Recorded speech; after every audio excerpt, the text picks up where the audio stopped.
Indian food has been part of the landscape in the UK, in the British Isles, for many, many years. And in other parts of the United States as well. I don't know if you know Indian chefs in England, Scotland, or in other parts of the United States, but I'm assuming you do. And I'm curious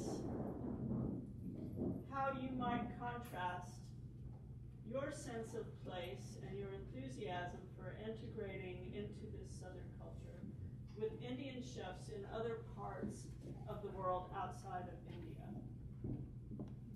I'll take that. I mean, it's very individual, right? I mean, some people really want to be a part of where they are. Some people may not be so enthusiastic, or they're happy being a part of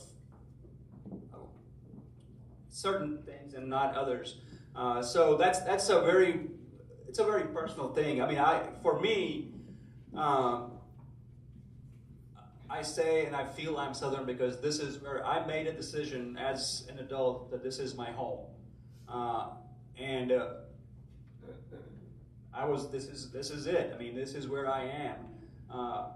I don't have a place in India to go back to. I mean, I have uncles and cousins and aunts who will welcome me if I go, but that's not where my home is. That's not where I make my living. That's not, it is very much a part of who I am, but that's not where I am from now.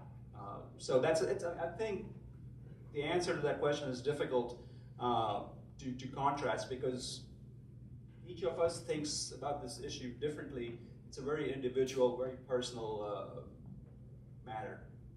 Yeah, I'm just going to say one. Anthony Bourdain had said something once that really stuck. You can respect tradition, right? It's beautiful. I think we all respect tradition. But innovation can never be afraid of tradition, right? So I think all of us, as much as we respect our roots and our traditions and our heritage and our culture, we're also in so many ways innovative. And so we have decided that this home that is ours, we have integrated our cuisine into this cuisine, and we have taken the liberty and the freedom to innovate. And I think food is a constant evolution. From the beginning of time, it's been evolving. And we're just a speck of sand in this constant evolution of food that's happening.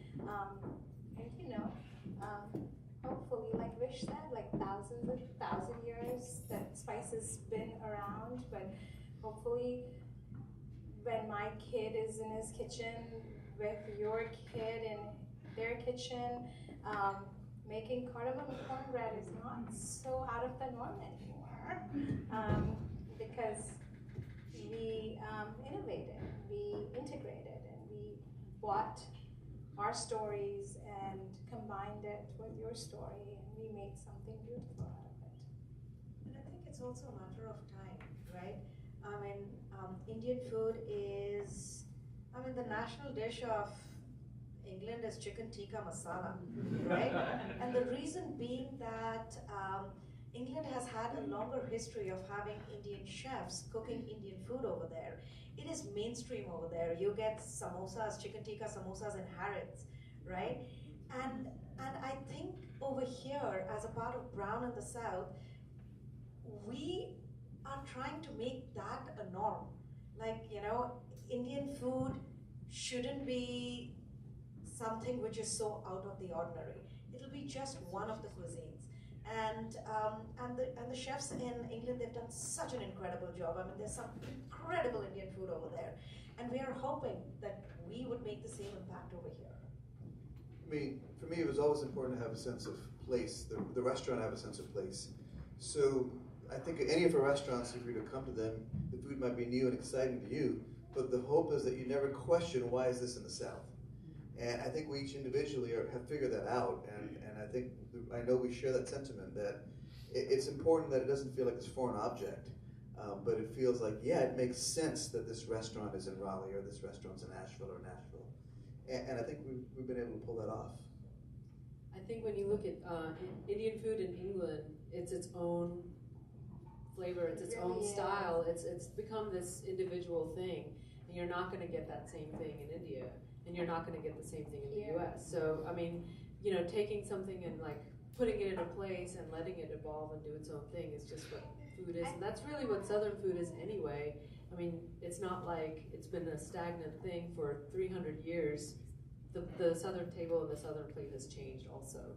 It's just not a very pleasant history sometimes, so people don't really dive into it. You know? We may end up with Southern Indian cuisine being its own thing.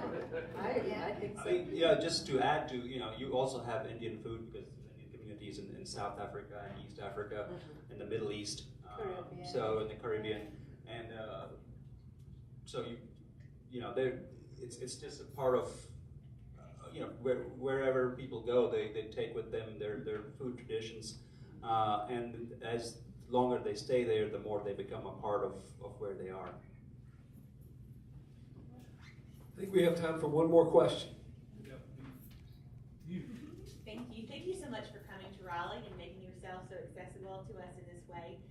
What would you suggest for the home cook who is trying to integrate these things into their own kitchens? Any guidance or coaching suggestions that you give? Just do it. Just yeah.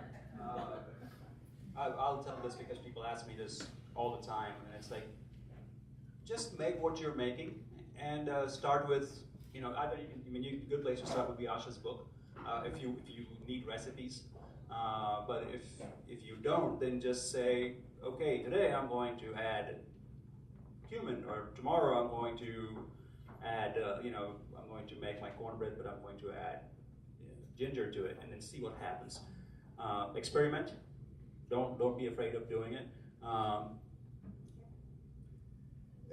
add to that, you know, there's two components, there's technique and there's flavor. I would say start with flavor. Don't worry about technique. You cook what you cook. That technique can come later if you're really interested in cooking, you know, technically. But you cook what you cook, but don't be afraid of this thing you Americans call flavor. Inside joke, sorry. Look at the back of this, sure. I would represent old school. And I mean, you all cook with seasonings already. You're familiar with sort of Latin seasonings and European seasonings, and all Indian spices are just a different brand, a different type of seasoning. Smell the spices, use common sense, and you smell the earthiness of cumin. What's that going to work well with? Oh, maybe in a chili. You smell the grassiness and the brightness of coriander. Maybe that's great in a brine. That's how we did it. I mean, to a certain degree, when we experience Southern dishes, our minds immediately went to like, ooh, I know what would work really well with, what would work with collards and ham hock, maybe a little this, maybe a little that. And also, I think the trick is not to overcomplicate things. No. As soon as people think of Indian cuisine, they think of like, we'll have to buy an entire pantry of like 50 different spices. That's not true. I mean, you know, as Wish, like, you know, Wish mentioned that it was just cumin and asafoetida with greens. I mean, make an omelette with cumin and turmeric. I mean, masala omelette is like, it's so popular in India. Burji, scrambled eggs.